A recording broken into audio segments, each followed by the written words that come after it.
Okay, everybody, we're at Stonyhurst College. We're actually in the graveyard. This is the place where the young lady sent me an email going on about the mausoleum and the bell that she rang. Could have possibly attracted the animal towards her. We're going to have a look round the place to see if what she says about the mausoleum runs true. Is there a bell? 2, is there a mausoleum? And 3, let's try and have a look. If we do find, well, there is a mausoleum. I know that does exist, but we'll try and find out whereabouts the creature was stood at the time she saw it. But I think what we'll do first is we'll have a quick look round and show you some of the graves in here, because it's a strange place. A lot of my viewers who are over in the States probably haven't seen anything like this before. It's pretty cool. So with that, we'll have a look round and then we'll go and have a hunt for the mausoleum and try and work out where the beast was stood and what it was doing. So bear with us.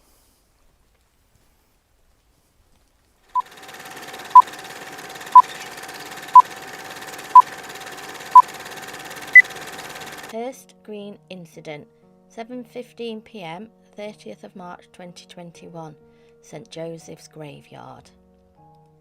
The graveyard in question is within the grounds of the 16th century Grade 1 listed Stonyhurst College, Lancashire, within walking distance of the River Ribble to the south and also the River Hodder to the east. Miss Redacted recalls the incident happening late in the afternoon, not quite dark but heading towards last light. She states that as she parked her car outside of the gates, she didn't feel unnerved at all. With the graveyard being in private grounds and the local village being so close, she actually felt quite relaxed and was looking forward to having a look round. She was told that there was a mausoleum in the graveyard which housed a tolling bell, which apparently if the cord was there you could actually ring the bell. She says this was the main reason she wanted to visit the place, having never seen anything like it before. At first, she didn't want to admit to taking photographs on her phone of the headstones because she felt like it was a bit taboo, but as we talked I managed to get that information out of her. Miss Redacted says that she made her way through the many graves heading towards the tall and imposing mausoleum whilst snapping photographs. She had been in there 10 to 15 minutes when she realised that darkness was setting in, because the automatic flash on her phone started to engage when she was taking pictures. Not too dark that she could not see where she was going, but realising time was getting on, she put her phone in her pocket and headed towards the mausoleum. She says that she was in her element because the cord to the bell was there, so she started to get excited and headed straight for it. She pulled the cord but nothing happened. Realising it must be quite a heavy bell, she pulled it quite hard and then, ding, it rang out. She says it startled her even though she was expecting some kind of noise. It was at this point that she started to get the uneasy feeling of being watched, and she started to get goosebumps and all of a sudden felt very frightened. She then says that she could hear something moving within the foliage at the far end of the mausoleum. When growing up, she helped out in the local stables and says that sound she could hear in the bushes and the gravel reminded her of a heavy horse or quite a large animal. She noticed what at first she thought was a large black spider on the far corner of the building, moving slowly to her right. She realised it was a large black hairy hand connected to a wrist that was bending round the far end of the building. Then it puts its head around the corner to look at her. She states it was roughly 6 feet off the ground, with a very large head. It seemed out of proportion to the hand. Her mind found it very hard to work out what she was looking at, because everything was out of place to where it should be on a normal animal. I then asked her to describe what its head looked like. Very large dog-wolf mixed with a monkey, was the answer. I asked her if there was any strange smells or if she could hear anything. No smell, the breeze was at her back. She said she could hear it breathing, and even though she could not see its chest, it sounded massive. She says its eyes looked like it had cataracts, but it could definitely see out of them because it was looking straight to where she was standing. She says that she was in some kind of trance and felt as though time had slowed down, but admits this was mostly probably fear and shock. I have a theory that this animal was more than likely emitting some kind of infrasound. After what felt like minutes but was really only seconds, the animal tilted its head to the left. She said it was like something a puppy would do. This movement broke her out of the trance she felt she was in. Without thinking, she just turned and ran through the graveyard, heading back to her car. I asked her if she thinks it went after her. She says no, but she definitely heard movement, and to be honest, she thinks it was heading in the opposite direction. If you just come here 1 second, I want to show you this. All over the ground, it's all being disturbed. Little bits everywhere, and this place has got a wrought iron fence around it and a stone wall. What we think that is squirrels. So if you do see them in the film while they're walking around, or ever point to something that's on the ground, don't jump to conclusions that they're footprints and things, because they're not. I've seen a couple of squirrels whizzing around here, but that's exactly what they are. Less a spotted car going past.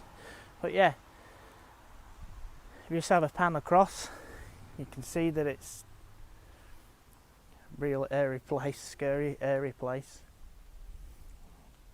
And carry on having a look round and point out a couple of different things to you as we do. So you come along with us.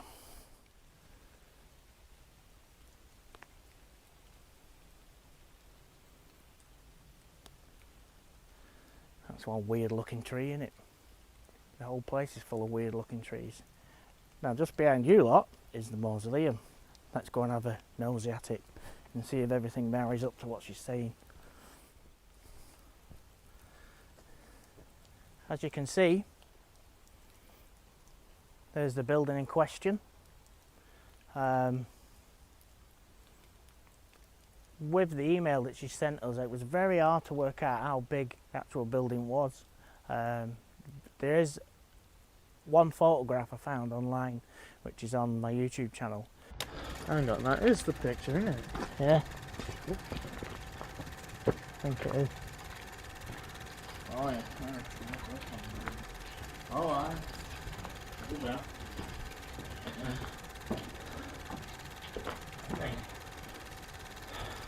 That's the picture, that's it.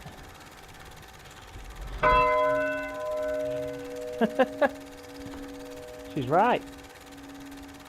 And I wasn't 100% sure that that was the real building. Looking at that, that is the real photograph. Sorry, the photograph that I've got on YouTube is that building. I hope it don't turn up. Are you ready?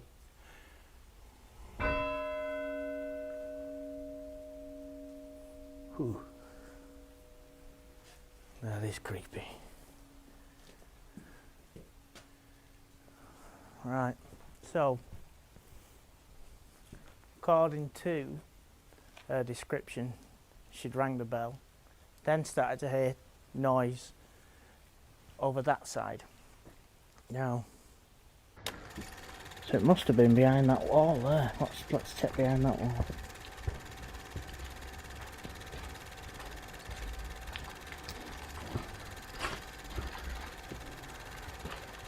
You know, it must have been big.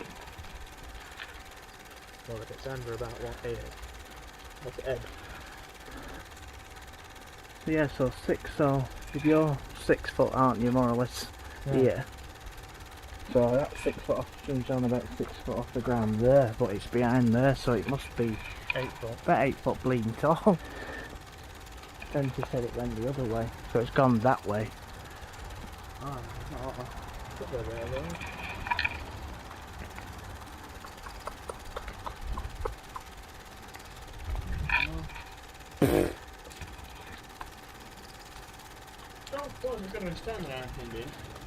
So whatever it was behind here,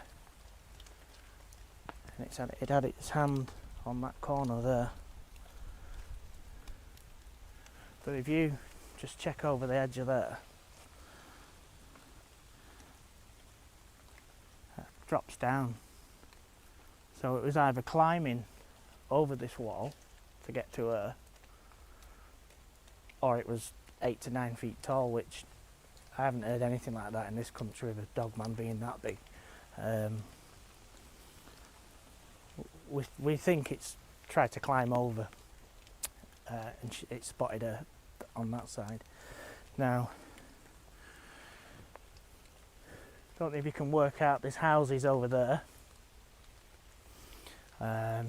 That's why she did feel pretty relaxed while she was in here, because it's only a stone throw from the village.